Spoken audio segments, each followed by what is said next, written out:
Hey, welcome back. Two Guys in the Outdoors. Jason. Bob, All right, one of these days we'll how, get how do we even start doing that? that. So here's what we're gonna do. Jason's gonna get you up to speed on where his bow's at. Okay. While he's doing that, because I want to actually take the time to be able to use his tillering jig, and I'm gonna continue with mine. I'm getting closer. Okay, but I still got quite a ways to go. So Jason's going to talk to you, and you see me in the background doing the tillering part. Okay? All right. Well, so here's my bow. It's an 1.5 inch, 64 inch long bow. I missed my target weight. I was shooting for a 50 to 55 pound, and I ended up with a 45 pound bow again, but that's okay. So that's why Bob is in the background here is really taking his time tillering, because I missed my target weight. But anyway, that's easily done, by the way. So what I've done is I put a fiberglass cloth backing on my bow. I've got 2 layers on here. I did that for number 1, protection.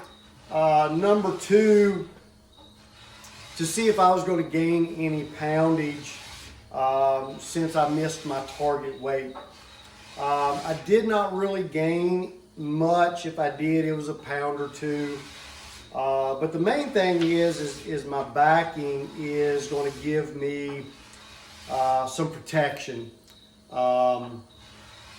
Self bows typically don't last forever, and they do lose poundage over time because they will take some set. And so I'm experimenting. I'm playing around. I don't have nothing to lose. So I put some fiberglass cloth backing. So here's what it looked like before. I just used some Titebond wood glue, all-weather glue. Put 2 layers on here. Let it dry for a couple days.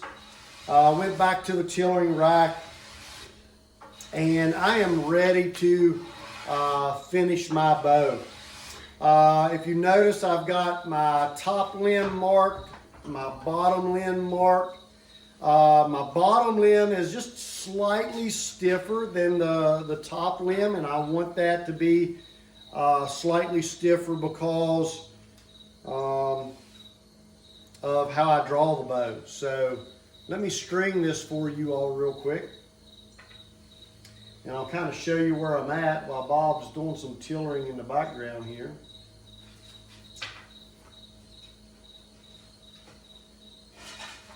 We'll show you all how to make a string, tie a string, do a Flemish twist.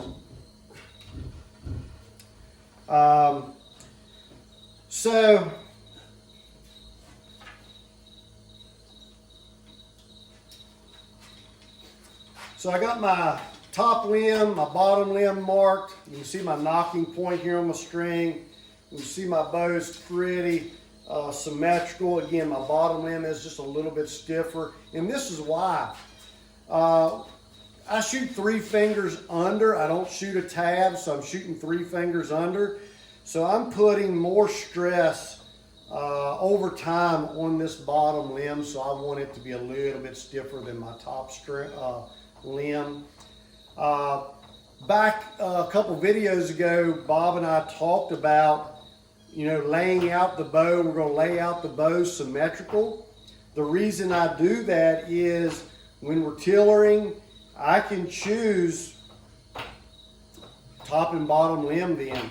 So I'm at that point. I don't know if you can see in the video, but I'm laid out where my fades are going to be. So I'm going to take my file and file that out, start shaping my handle to where it fits my hand good.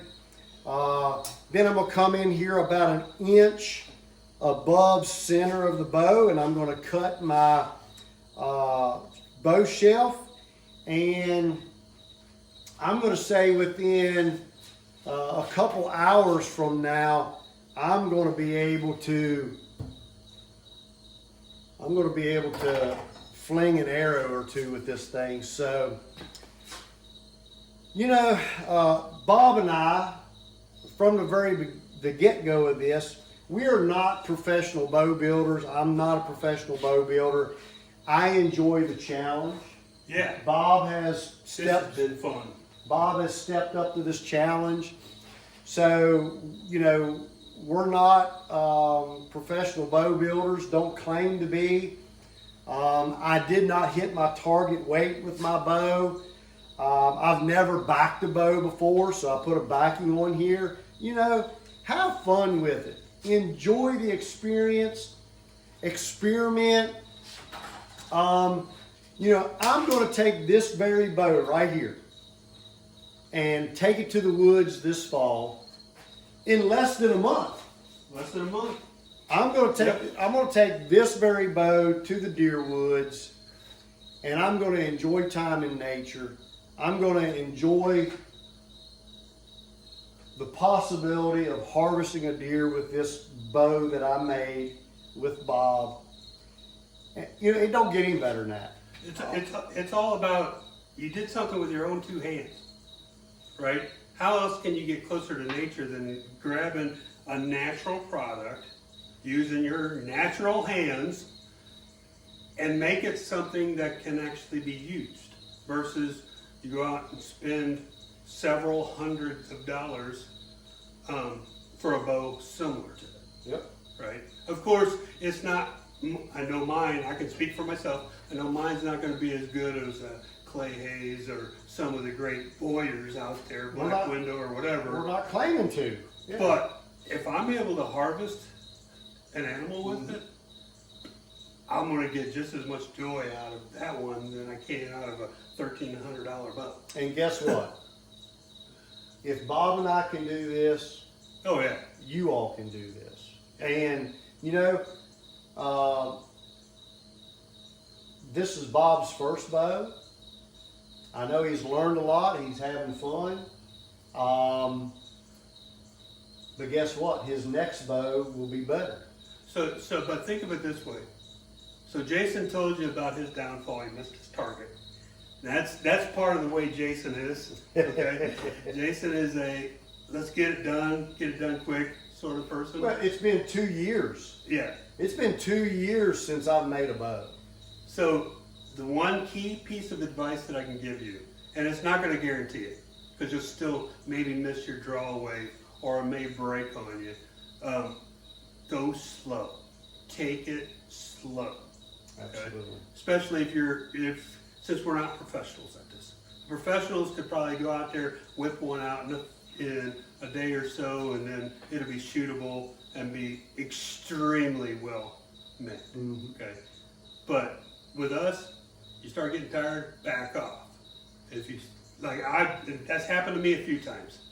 I just got bored and we're wanting to hit the hurry up button, and I said, hey Jason, I need to go home. Yep. Time to go home, time to quit. And that's the best thing, is walk away from, especially in the stage where you're at, the most important stage, and that's the tillering stage. So let's take your time. Do you have more that you want to share with them? No, I'm just going to show them that I have a strung bow. I talk about my bottom limb, my top limb. My bottom limb's a little stiffer because I shoot 3 under. He could cut a notch in that real quick and it'd be shooting. Yep, I can shoot an arrow off. I told him, I can shoot an arrow off this thing. You give me an hour, and I can be shooting into a target out here with a great big old grin on my face. But So, like I said, so grab the camera. Let's show them where I'm at. So on my bow, if you remember right, it was thick, okay? And if I remember just getting it down to that line right there, the top line, it was shooting 70 pounds, okay? I just checked it, and I'm not near where I need to be. I'm able to get it down. Let me flex it a little bit more. But I still got a flat spot on my right side that I want to try to get out. Okay? Bring it down and hold it for him, Bob. But I can get it down to the third line there. All right. And see how it's pretty even across? Both tips are hitting the line. Yep, so that tip and that tip is hitting that line at the same time. So let's talk about my tillering rack for a second.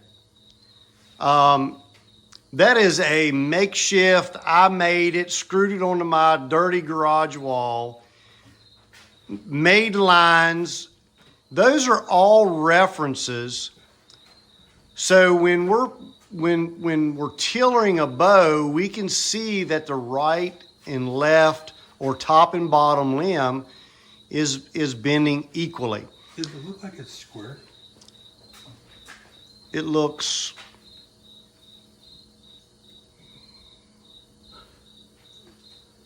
that right limb might be taking a little bit of set. Might be taking a little bit of set, but so all of that is, and we're looking at how those limbs bend, and it's an art, guys. This is not something you're going to pick up right away. You know, professional bowyers that have made hundreds of bows and they do this for a living, you know, they could probably look at this video and tell Bob and I that, you know, you got to do this, you got to do that, but pull it down there a little bit, Bob. You know, you can see those limbs are bending pretty daggone good. So at that point right there, I just checked it right before Jason got done. It's 60 pounds at that point right there, before without a string. So Bob's got a little bit more shaving. Bob wants to be at about his target weight right there. So he wants to be between 50 and 55 pounds to about that line where he was just at. And then we're gonna make a string for this thing and get it strung and do the final tillering with a string on it. So he's getting there. Yep. All right. So just wanted to show you where we're at with progress. So I'm taking it nice and slow. Okay. Jason's got his. Probably before I reach my house tonight, it'll be a shootable bow. Okay, when I leave. But it's coming along pretty good. Okay, can't go wrong even if he missed his weight. Still, I think you said that was at 45 pounds. Yep. Right.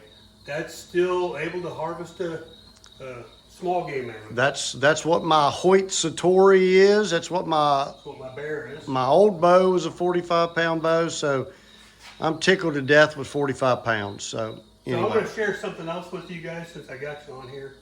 I said that I was going to challenge myself this year. I had 3 challenges. So the one challenge is going to come true. I do not have a compound bow anymore. I only have a recurve. So if I want to go hunting, it's got to be with a recurve. Okay. I didn't take as much weight off as I wanted, as you could possibly tell. Okay. But I do feel much better. My endurance is a lot better out in the woods. I can get up the hills a little bit more, and I can stay out there a little longer. Okay, walking. So that part of it, I would say, is the bow is thumbs up. This is about halfway, and I'll let you know about going out and doing a backpack hunt in the National Forest. So you guys need to get out there and enjoy the outdoors.